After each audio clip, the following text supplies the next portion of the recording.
So remember when I said I had a little story to tell about Baby Blue 2.0's upgrade? Well, grab a seat, it's story time.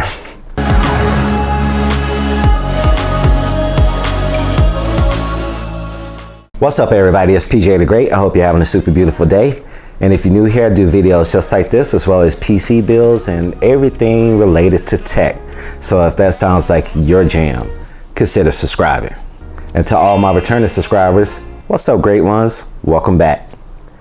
All right, so this is a follow-up video to the video that I did talking about future-proofing myself with Baby Blue and upgrading her to Baby Blue 2.0. Well, everything wasn't cupcakes and rainbows, and I want to keep it real with all of my viewers and anybody else who comes by and checks out this video to let you learn from my experiences. And here we go. Here's everything that has happened to me since upgrading Baby Blue to Baby Blue 2.0 involving that Ryzen 9 3900X upgrade. Okay, so the first thing that I learned is when I originally tried to put it together, I ended up with a bad motherboard.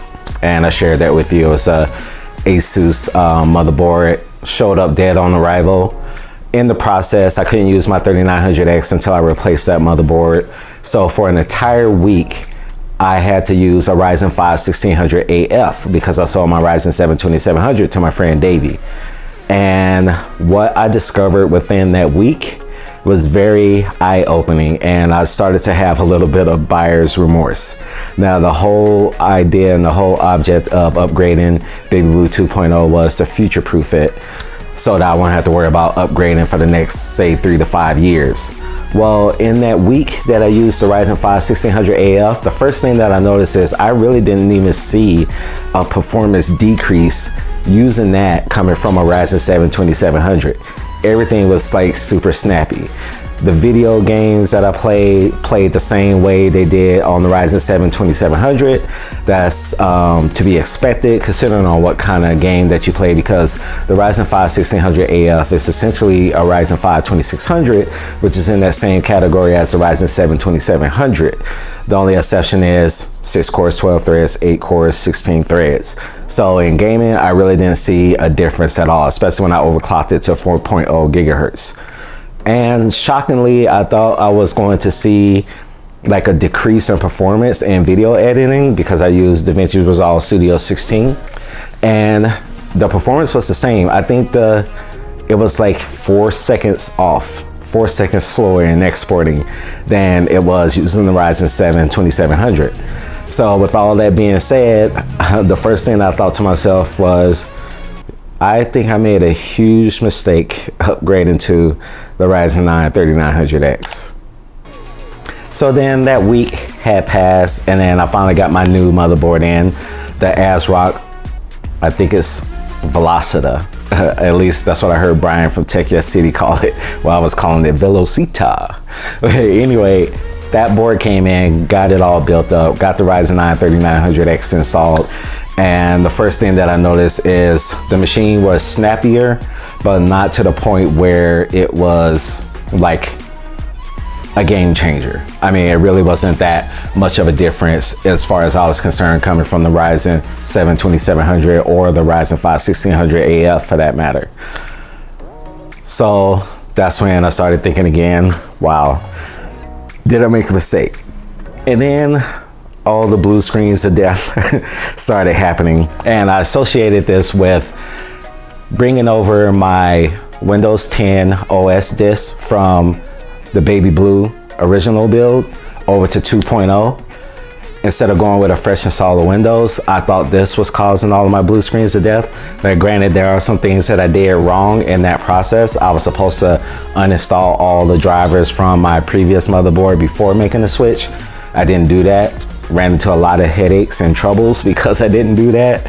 But I thought that was causing all of the blue screens of death that I was getting. And now I'm talking about, I say on an average, at least 3 to 6 blue screens of death a day using this thing.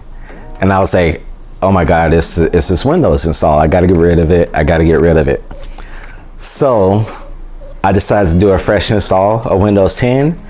Lo and behold, the blue screens of death continued to happen. not as frequent, but they were still happening. And then all of a sudden, just out of the blue, it was happening more so with the fresh install than it was with the old install. So the first thing I chalked it up to was I got a bum motherboard again. So I did the RMA process. I haven't shipped it out yet, but I'm going to ship it out and get a new motherboard. And then I went back to my Asus ROG Crosshair 6 Hero motherboard, X370, the motherboard that I thought wasn't compatible with my Ryzen 9 3900X. Well, I found out that the reason why it wasn't working is because I had a Bluetooth/Wi-Fi PCIe card that was causing the issues. The Ryzen 9 3900X for some reason doesn't like it, because I was getting the same issues when I was using the B550 ASRock board. So I was able to go back to the Asus motherboard. Everything's working fine, peachy keen. And I noticed that there was some issues with the voltages. Like it was like spitting way too much power into this processor. The B550 was doing it too. I had to make some tweaks in the UEFI. And then I also had to do the same thing with the Asus ROG Crosshair 6 Hero. So I made some adjustments, got that fixed. But then lo and behold, guess what? More blue screens of death. Similar to the ones that I was getting with the B550. So then I started to wonder, is it this damn Ryzen 9 3900X? So I had to do a little bit more playing around in the UEFI and the BIOS, and upgraded the BIOS on the motherboard. Did some tweaks to the RAM. I'm running the Alloy RAM, 3200 megahertz. CL16. I had to bring it down to like 3166, and it seems to be working now. It seems to be stable now. So I think that the Ryzen 9 3900X doesn't like the RAM. I think that's what the issue is. But I thought that with this new Gen, like Gen 2, it's not supposed to be as finicky with RAM. That's what I thought, but it seems like that's what's my main issue, and it's running stable now, knock on wood. But all of these troubles and all these headaches that I've been having with this upgrade, and going back to my week experience using the Ryzen 5 1600AF as my daily driver, it has me thinking, and it had me thinking a lot. The whole process of future-proofing your PC, is it really necessary? Now, I am going to go out on a limb and correct myself with my video that I did with my upgrade, and say that future-proofing is not worth it. It's not worth it. And this is why. Before you even think about future-proofing yourself or building your first PC or having someone build it for you, you need to stop, pump the brakes, and ask yourself, what do I need this thing to do?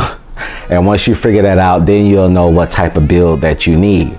Now, I'm a tech YouTuber, so, and I love PCs, so, you know, I'm always going to want, you know, more power. But it's not all about more power. It's all about what do you need your system to do for you in the time being. And I'm going to be perfectly honest with you. I game lightly. I'm on Twitch now. If you guys want to check me out on Twitch, I'll leave the link down there. PJ the Great. Anyway, I'm gaming now, I'm streaming now, and I'm doing this YouTube channel, so I'm editing videos, I edit some photos, and because of the pandemic, I am working from home on a day-to-day basis now. I don't go into the office anymore. Well, all of that stuff said and done, the Ryzen 5 1600AF, it was fine. It was enough. It was all I needed. It was absolutely all I needed. And not only that, I believe I could have rode that train for 3 to 5 years, like what I was trying to do now. We're future-proofing myself. Even if I didn't sell my Ryzen 7 2700, I could have rode that for 3 to 5 years, especially that one over the Ryzen 5 1600AF. So stop, learn from my mistakes, ask yourself what it is that you need in a computer upgrade, and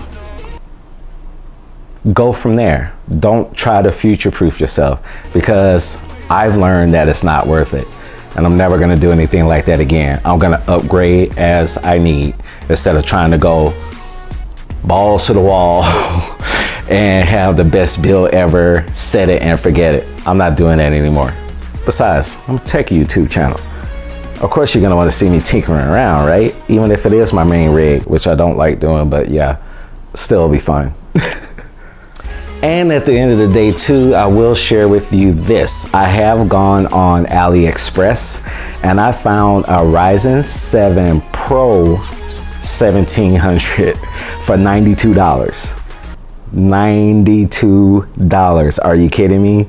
And if you take a look at my old baby blue video, I had a Ryzen 7 1700 in there and I was happy with that process. I was really happy to the point where when I upgraded to the Ryzen 7 2700, I regretted it because I really didn't see that much of a performance difference. Now, the reason why I purchased that Ryzen 7 Pro 1700 is because if I continue to run into issues with this Ryzen 9 3900X, I am going to do one of two things. I am either going to RMA it and send it back to AMD because maybe there's something wrong with it and get a replacement, or B, I'm going to sell it. But even if I RMA it, I still might sell it because it's more than I need for what I am doing currently. A Ryzen 7 1700 would be more than enough for me. My Ryzen 7 2700 was enough for me, and the Ryzen 5 1600AF in that 1 week has proven that it was all that I needed. So learn from my mistakes. I repeat, do not try to future-proof yourself. Build for what you need right now. And the beauty of building your own PC is you can upgrade as the time goes, as you see fit. Hey, if you like this video, do me a favor and give it a big old thumbs up. But if you hated it, you can give it a thumbs down. But no matter what you do, don't forget to click that subscribe button and click the bell right next to it so you will be notified every time I upload new videos. And I want you to share with me down in the comments below, have you tried to future-proof yourself and it backfired on you? Hit me up in the comments and let me know your story. And also, if you future-proof yourself and you're happy that you did it and you would go no other route, share that in the comment section too, because I would love to hear about it. I know how I'm rolling. Moving on, I'm not touching Baby Blue 2.0 for a while because it does everything that I need. Knock on wood, hopefully the Ryzen 9 3900X behaves itself after the little tweaks that I made. But even if it doesn't, I'll happily go back to that Ryzen 7 1700 and not even bat an eyelash. So until I see you in the next video, this is PJ the Great saying Audi 5000G. Oh, and like I mentioned, yeah, your boy's on Twitch gaming every Wednesday, Friday, and Sunday. Come hang out with your boy while I play a little video games. I get a little lippy sometimes when I play video games, but I don't know, I can't help myself. Come hang out with me on Twitch. All right, talk to you later.